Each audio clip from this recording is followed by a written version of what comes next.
जौनपुर जिले के खुटहन थाना क्षेत्र के मलुकपुर गांव में दलित पति पत्नी की हत्या की घटना ने पूरे इलाके को हिला के रख दिया है। इस गंभीर मामले में समाजवादी पार्टी के नेता डॉक्टर सूर्यभान यादव ने पीड़ित परिवार से मुलाकात कर अपनी संवेदनशीलता दिखाई। उन्होंने मृतक दंपति के परिजनों को 50,000 रुपए की आर्थिक सहायता का चेक सौंपा और भरोसा दिलाया कि समाजवादी पार्टी के राष्ट्रीय अध्यक्ष अखिलेश यादव से मिलकर इस घटना की पूरी जानकारी देंगे और पीड़ित परिवार को न्याय दिलाने में कोई कसर नहीं छोड़ेंगे। डॉक्टर सूर्यभान ने सरकार पर सवाल उठाते हुए कहा कि योगी सरकार की जीरो टॉलरेंस नीति सिर्फ दिखावा है। उन्होंने पूछा, क्या बाबा का बुलडोजर सिर्फ गरीबों और कमजोर तबके के लोगों पर ही चलेगा या फिर गला घोंटकर हत्या करने वाले आरोपियों के घर पर भी कार्रवाई होगी। उन्होंने प्रदेश में बिगड़ती कानून व्यवस्था पर चिंता जताते हुए इसे पूरी तरह से विफल करार दिया है। डॉक्टर सूर्यभान के इस कदम की पूरे शाहगंज विधानसभा क्षेत्र में जमकर सराहना हो रही है। लोग कह रहे हैं कि वे हमेशा क्षेत्र के गरीब और कमजोर वर्ग के लोगों के साथ खड़े रहते हैं। क्षेत्रवासियों के सुख दुख में उनकी तत्परता और सक्रियता ने उन्हें जनता के बीच एक मजबूत और लोकप्रिय नेता बना दिया है। राजनीतिक दृष्टि से भी यह घटना डॉक्टर सूर्यभान के लिए महत्वपूर्ण मानी जा रही है। क्षेत्र में उनकी मजबूत पकड़ और गरीब तबके के प्रति उनकी संवेदनशीलता को देखते हुए 2027 के विधानसभा चुनाव में शाहगंज सीट पर उनकी दावेदारी सबसे प्रबल मानी जा रही है। डॉक्टर सूर्यभान का यह कदम न केवल उनके सामाजिक और राजनीतिक कद को बढ़ा रहा है, बल्कि यह संदेश भी दे रहा है कि किसी भी गरीब और दलित के साथ अन्याय होने पर वे सबसे पहले उनकी आवाज बनेंगे।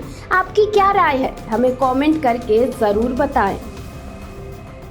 जांच कर रहे थे, अभी यहाँ पे आया हूँ मैं। यहाँ परिवार वाले कह रहे हैं कि जो सीओ साहब दिन रात लग के जांच करा रहे हैं, लाश मिली है, उनको अचानक जांच से हटा दिया जाता है।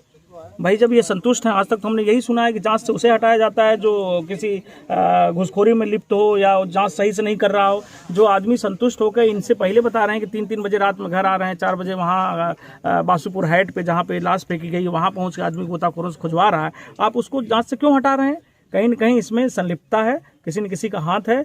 मैं तो यही कहूँगा, अपने राष्ट्रीय अध्यक्ष जी श्री अखिलेश यादव जी से इस घटना के बारे में चर्चा हुई। उन्होंने तुरंत कहा कि डॉक्टर साहब, ये पूरे प्रदेश का हाल यही पड़ा हुआ है, पिछड़े दलितों के साथ जो अन्याय हो रहा है उसका केवल एक ही समाधान है कि अब जब 27 में मिलजुल के सबके साथ जाइए, उनके दुख में कंधे से कंधा मिलाइए, उनके जो है दुख का बांटिए। भाई जीवन तो किसी को नहीं लौटाया जा सकता, लेकिन उनके यहाँ जाइए और जो भी आपसे संभव हो सके मदद करिए। और जाँच में जो हमारे लायक कोई बात होगी तो मैं DGP से बात करूँगा और उनको जो पीड़ित पक्ष है, जो बच्चे हैं, उनके माँ बाप की हत्या हुई है, उनको न्याय दिलवाने का पूरी कोशिश करेंगे। हम बात करेंगे, भाई उनके अधिकार में जो आएगा वो करने के लिए सब तत्पर हैं।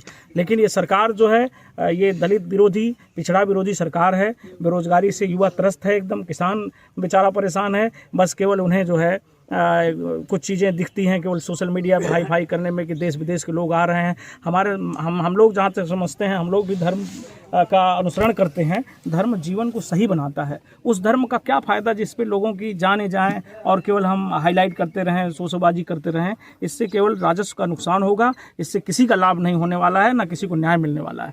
मैं तो यही निवेदन करूंगा कि ऐसी जो दलित पिछड़ा विरोधी सरकार है, युवाओं की विरोधी है, भ्रष्टाचार को एकदम फलित कर रही है और किसान विरोधी है, उसको जड़ से उखाड़ के फेंक देना चाहिए।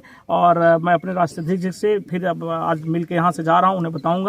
DGP साहब से बात करके जो CO साहब जांच कर रहे थे वही जांच करें और जो पीड़ित पक्ष को न्याय मिले और जो दोषी हैं उनको कड़ी से कड़ी सजा मिले। सहयोग राय साहब के द्वारा दी गई चेक दिया गया है, कितना अमाउंट है, पार्टी की तरफ से या व्यक्तिगत दे रहे हैं?